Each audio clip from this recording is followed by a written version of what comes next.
કે આ સમાચારની શરૂઆત ઉનાળામાં આફતની આગથી।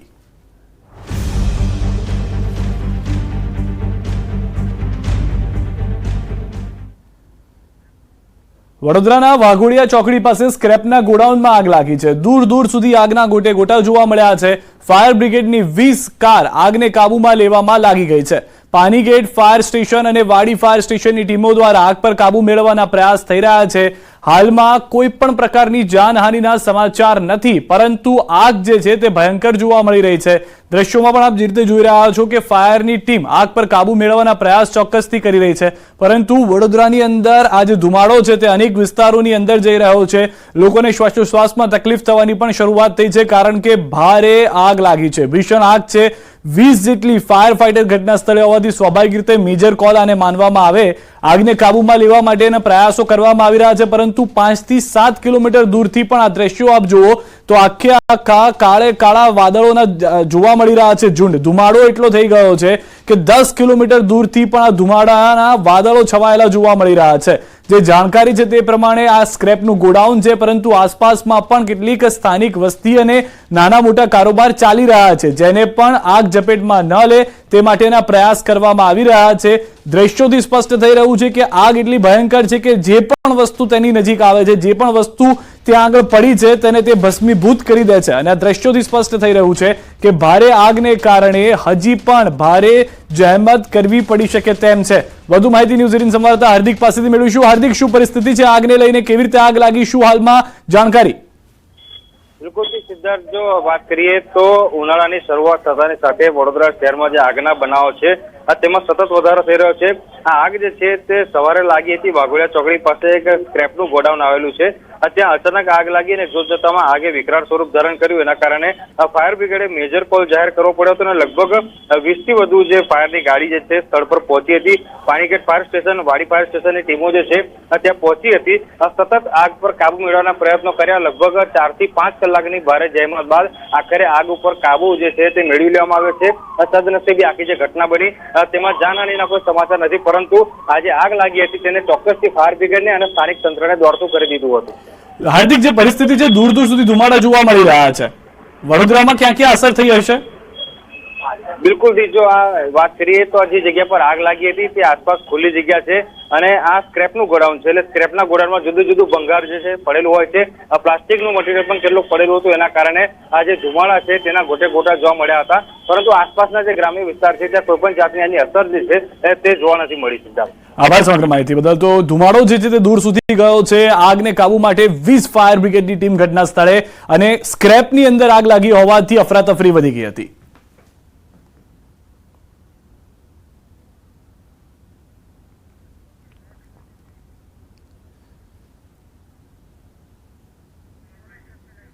તો સ્ક્રેપના ગોડાઉનમાં ભીષણ આગના દ્રશ્યો અમે આપને હાલમાં પણ બતાવી રહ્યા છે। પરિસ્થિતિ એ છે કે 20 જે ઘટના સ્થળે ફાયર વિભાગની ટીમ પહોંચી હતી તેઓએ સૌથી પહેલા પ્રયાસ એ કર્યો છે કે આગ વધુ ન પ્રસરે, અને જે જાણકારી છે કે જાનહાનિ હજી સુધી નથી થઈ, જે સારા સમાચાર છે।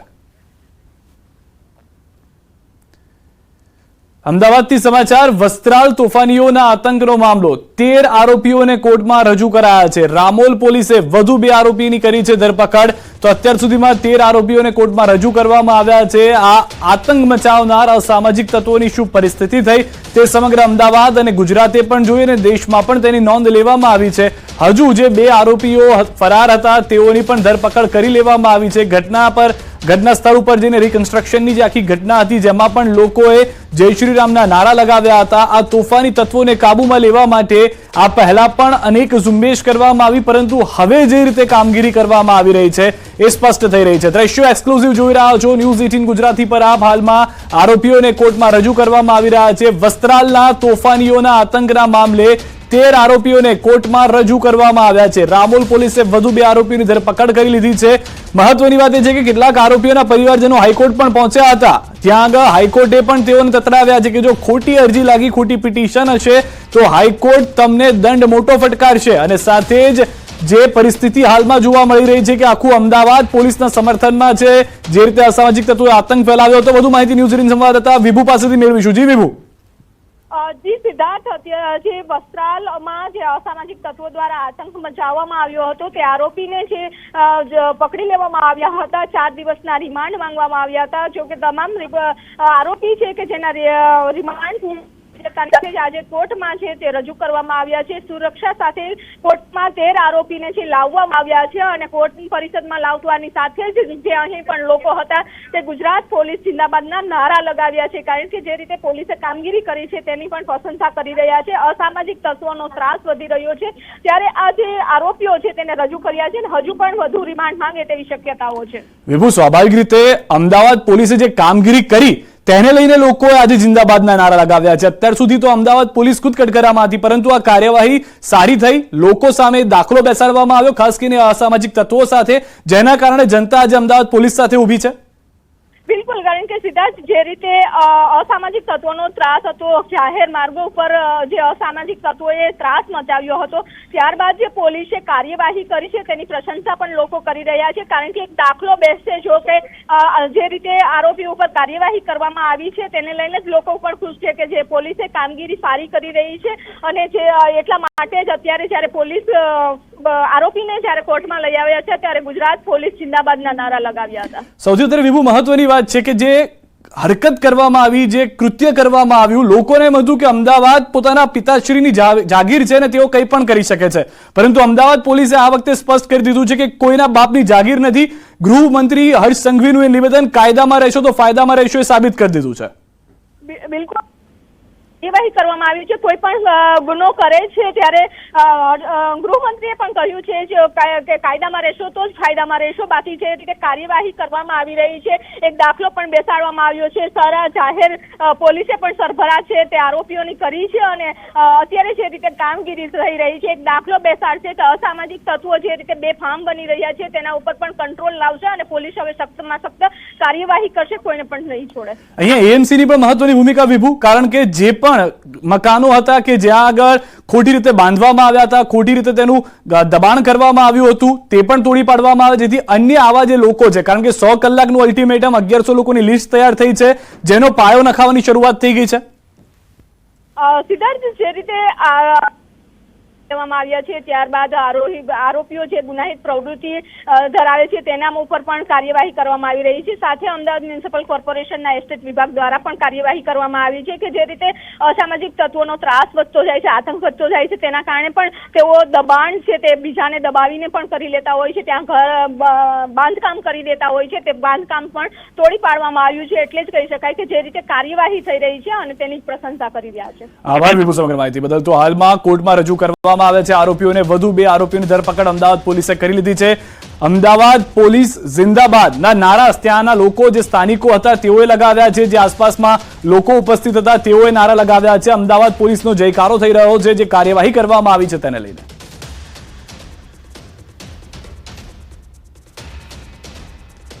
અને હવે વાત ગરમ પવનો દજાડશેની.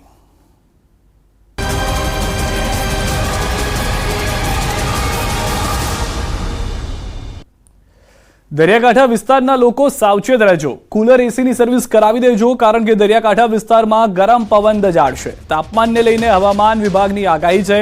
ગરમ પવનોનું મોજું સૌરાષ્ટ્ર સુધી ફરી વળ્યું છે. કાળઝાળ ગરમીમાં અકળાયા છે ગુજરાતી. સૌથી વધુ રાજકોટમાં 38 ડિગ્રી તાપમાન, અમરેલીમાં 37.4 ડિગ્રી, ડાંગમાં 37.2 ડિગ્રી તાપમાન, અમદાવાદમાં 36 ડિગ્રી નોંધાયું છે તાપમાન. હવામાન વિભાગની આગાહી અનુસાર આજે ગુજરાતના અનેક વિસ્તારોમાં ગરમીનું પ્રમાણ યથાવત રહે તેવી શક્યતા છે. કચ્છમાં હજી પણ કેટલાક વિસ્તારોમાં હીટવેવની આગાહી કરવામાં આવી છે. દીવમાં પણ હીટવેવની આગાહી કરવામાં આવી છે. તેમજ ગુજરાતમાં હાલ પશ્ચિમી અને ઉત્તર પશ્ચિમી દિશાનો પવન ફૂંકાઈ રહ્યો છે. આ ઉપરાંત ગુજરાતના અલગ અલગ શહેરોમાં રાત્રિના તાપમાનમાં પણ વધારો જોવા મળી શકે છે.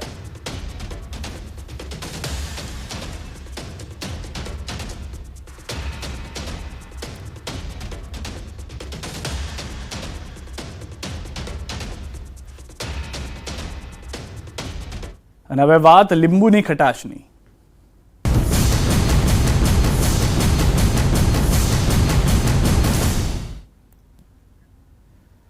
ઉનાળાની સિઝન દરમિયાન લોકો પોતાને હાઇડ્રેટેડ રાખવા માટે પાણી, છાશ, નારિયેળ પાણી જેવું પીણું પીતા હોય છે. ત્યારે ઉનાળાની શરૂઆત થતાં જ લીંબુના ભાવ ઉચકાઈ ગયા છે. ગરમીમાં વધારો થઈ રહ્યો છે તો બીજી તરફ રમજાનના કારણે પણ લીંબુની માંગ વધી છે, જેથી લીંબુના ભાવે લોકોના દાંત ખાટા કરી નાખ્યા છે. લીંબુના થોડા દિવસ પહેલા જ હોલસેલ ભાવ 20 કિલોના 1000 થી 1500 રૂપિયા હતા, જે આજે વધીને 2000 કરતાં પણ વધુ થઈ ગયા છે. એટલે કે લીંબુના ભાવમાં હાલમાં થોડા દિવસમાં 25 થી 30% સુધીનો વધારો હોલસેલ બજારમાં જોવા મળી રહ્યો છે. મહેસાણાના વેપારીઓ કર્ણાટક, મદ્રાસ સહિત અન્ય રાજ્યોમાંથી લીંબુ મંગાવી રહ્યા છે, કારણ કે મહેસાણામાં હજુ લીંબુ પાક્યા નથી.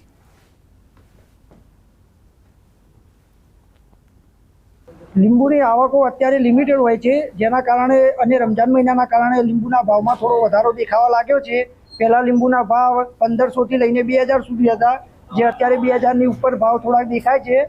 લીંબુની આવકો એકદમ લિમિટેડ રહી છે, જેના કારણે બહારથી મદ્રાસ, કર્ણાટકથી લીંબુ મંગાવવા પડે છે. એના લીધે ભાવમાં વધારો જોવા મળે છે. ઉનાળાની શરૂઆતમાં જ તેનું તાપમાન વધારી દીધું છે. કાળઝાળ ગરમીથી રાહત મેળવવા લોકો લીંબુ પાણીનો સહારો લેતા હોય છે, પરંતુ આ વખતે લીંબુના ભાવ લોકોની ગરમી ઓછી નહીં કરે. લીંબુના ભાવ સાંભળીને લોકો લીંબુની ખરીદી જ નહીં કરે તેવું લાગી રહ્યું છે. એક તરફ રમજાન મહિનો અને બીજી તરફ કાળઝાળ ગરમી, તેથી લીંબુની માંગ વધી ગઈ. ઉનાળાની શરૂઆતથી લીંબુના ભાવ આસમાને છે. જમાલપુર રિટેલ માર્કેટમાં 1 કિલો લીંબુના ભાવ 100 થી 120 રૂપિયા છે. હાલ કર્ણાટક, હૈદરાબાદ સહિતના રાજ્યમાંથી લીંબુ આવી રહ્યા છે. અહીં જમાલપુર હોલસેલ માર્કેટમાં 100 થી 120 ભાવ રૂપિયા છે, જ્યારે રિટેલ માર્કેટમાં 100 થી 130 રૂપિયા ભાવ છે. જ્યારે પાલડી રિટેલ માર્કેટમાં 200 રૂપિયા પ્રતિ કિલોના ભાવ છે.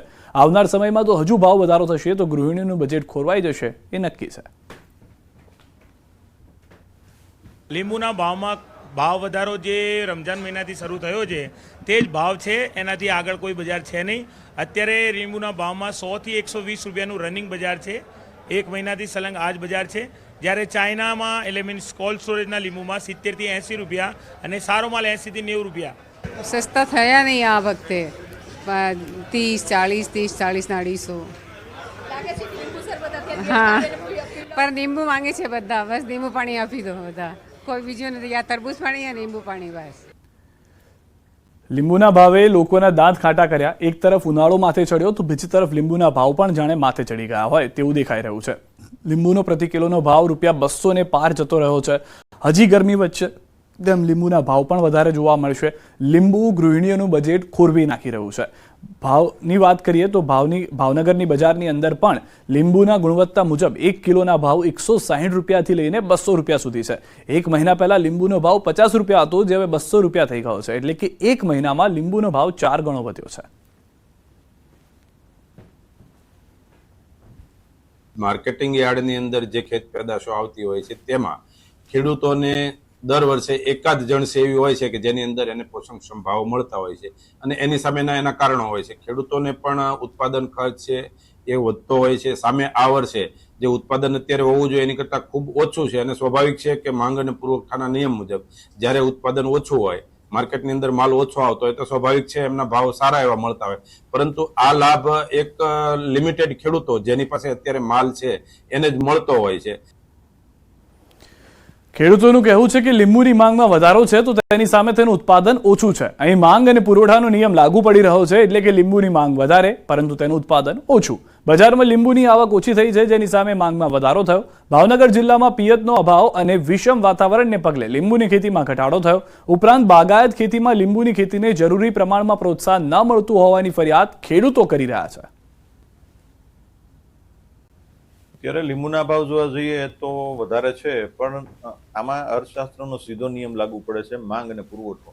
ત્યારે અત્યારે ઉનાળાની ગરમી શરૂ થઈ ગઈ છે એટલે લીંબુની માંગ વધી છે. જ્યારે ખેડૂતોમાં ઉત્પાદન હજી એટલું બધું સ્ટાર્ટ થયું નથી. ખેડૂતોમાં ઉત્પાદન ખૂબ ઓછું છે લીંબુનું, એટલે ઓછું ઉત્પાદન અને વધારે માંગ, એટલે એના હિસાબે ભાવમાં અત્યારે ઉછાળો છે.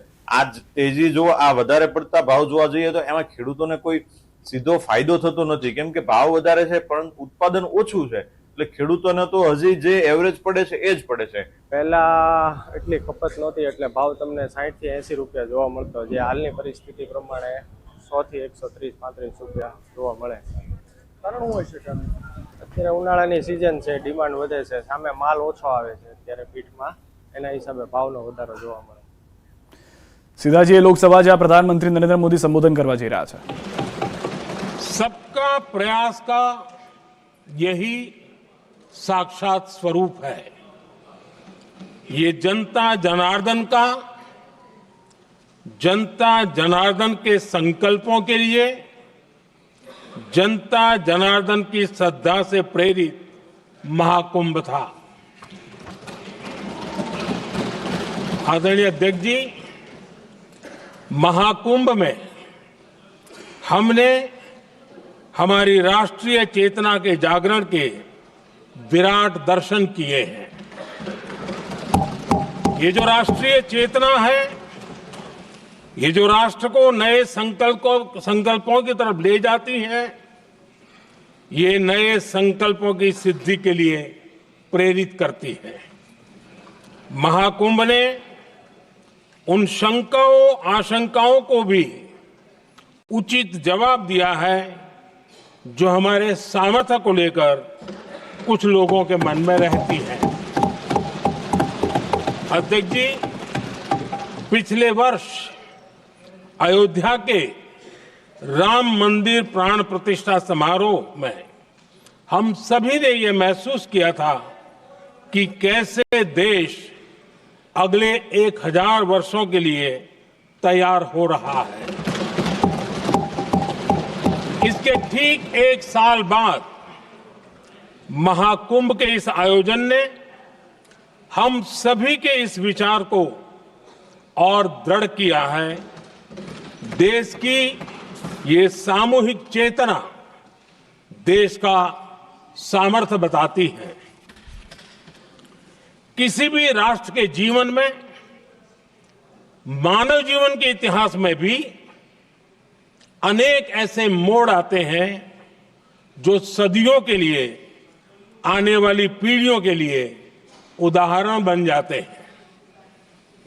हमारे देश के इतिहास में भी ऐसे पल आए हैं जिन्होंने देश को नई दिशा दी, देश को झकझोर कर जागृत कर दिया। जैसे भक्ति आंदोलन के कालखंड में हमने देखा कैसे देश के कोने कोने में आध्यात्मिक चेतना उभरी। स्वामी विवेकानंद जी ने शिकागो में 1 सदी पहले जो भाषण दिया, वो भारत की आध्यात्मिक चेतना का जयघोष था। उसने भारतीयों के आत्मसम्मान को जगा दिया था। हमारी आजादी के आंदोलन में भी अनेक ऐसे पड़ाव आए हैं। 1857 का स्वातंत्र संग्राम हो, वीर भगत सिंह की शहादत का समय हो, नेताजी सुभाष बाबू का दिल्ली चलो का जयघोष हो, गांधी जी का दांडी मार्च हो, ऐसे ही पड़ावों से प्रेरणा पाकर भारत ने आजादी हासिल की। मैं प्रयागराज महाकुंभ को भी ऐसे ही एक अहम पड़ाव के रूप में देखता हूं, जिसमें जागरूक होते हुए देश का प्रतिबिंब नजर आता है। अध्यक्ष जी, हमने करीब 1.5 महीने तक भारत में महाकुंभ का उत्साह देखा, उमंग को अनुभव किया। कैसे सुविधा असुविधा की चिंता से ऊपर उठते हुए कोटि कोटि श्रद्धालु श्रद्धा भाव से जुटे, ये हमारी बहुत बड़ी ताकत है। लेकिन ये उमंग, ये उत्साह सिर्फ यहीं तक सीमित नहीं था। बीते हफ्ते मैं मॉरिशस में था।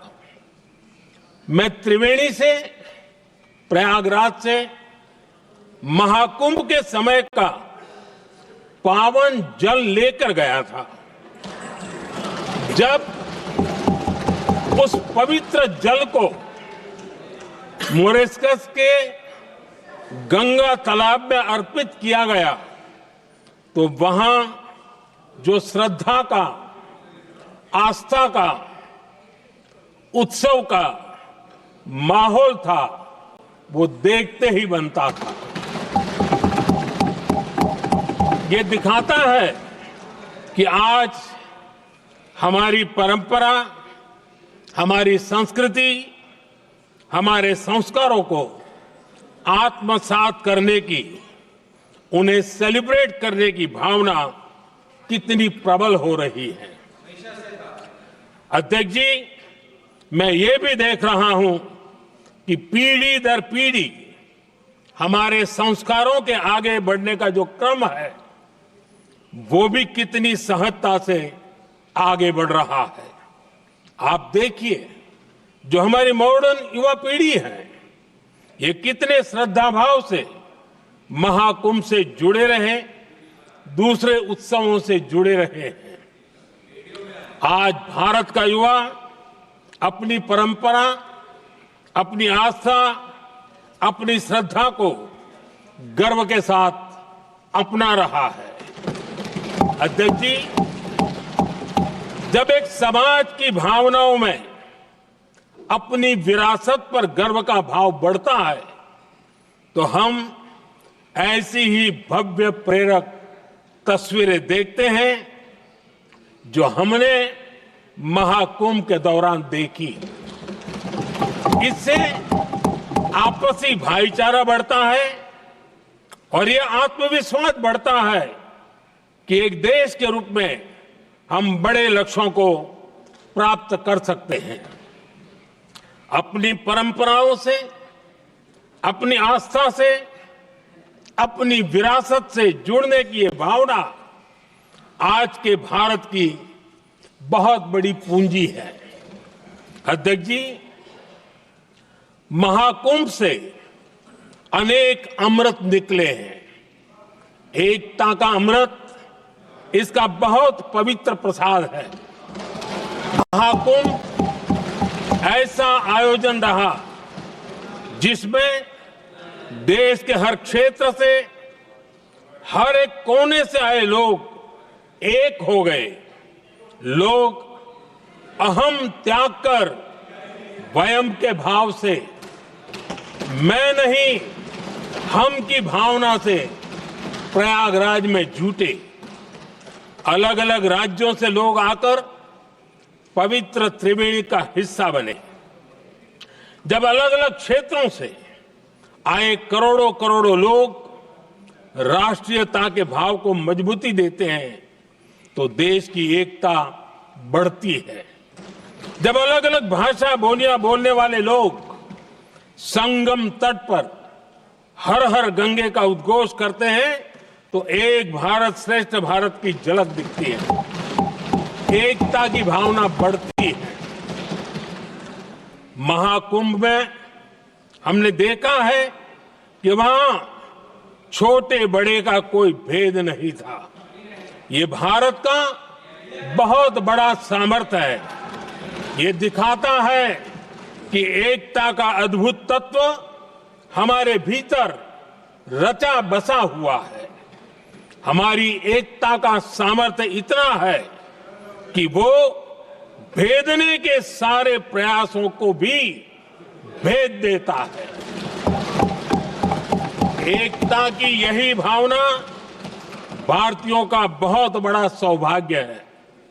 आज पूरे विश्व में जो बिखराव की स्थितियां हैं, उस दौर में एकजुटता का ये विराट प्रदर्शन हमारी बहुत बड़ी ताकत है। अनेकता में एकता भारत की विशेषता है, ये हम हमेशा कहते आए हैं, ये हमने हमेशा महसूस किया है और इसी के विराट रूप का अनुभव हमने प्रयागराज महाकुंभ में किया है। हमारा दायित्व है कि अनेकता में एकता की इसी विशेषता को हम निरंतर समृद्ध करते रहें। अध्यक्ष जी, महाकुंभ से हमें अनेक प्रेरणाएं भी मिली हैं। हमारे देश में इतनी सारी छोटी बड़ी नदियां हैं। कई नदियां ऐसी हैं जिन पर संकट भी आ रहा है। कुंभ से प्रेरणा लेते हुए हमें नदी उत्सव की परंपरा को नया विस्तार देना होगा।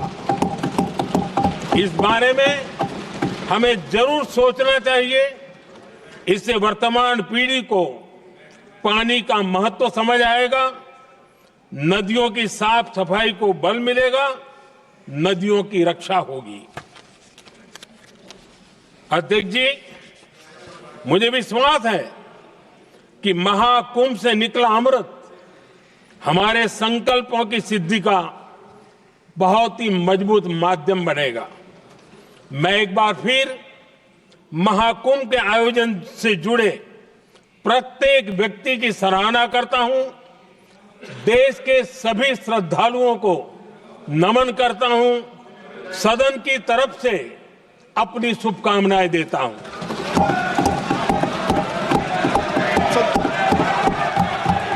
नियम 372 एक मिनट, नियम 372 के तहत आप विद्वान माननीय सदस्य विषय उठा रहे थे ना, इसलिए मैं बोल रहा हूं, आप नियम पढ़ लिया करें। हर विषय सदन नियमों से चलता है। 372 के अंदर ये नियम है कि माननीय मंत्री जी या प्रधानमंत्री स्वेच्छा से स्टेटमेंट देते हैं, और उसमें यह भी नियम है कि माननीय मंत्री जी और प्रधानमंत्री जी स्टेटमेंट के बाद कोई सवाल नहीं होता है। श्री प्रताप सारंगी।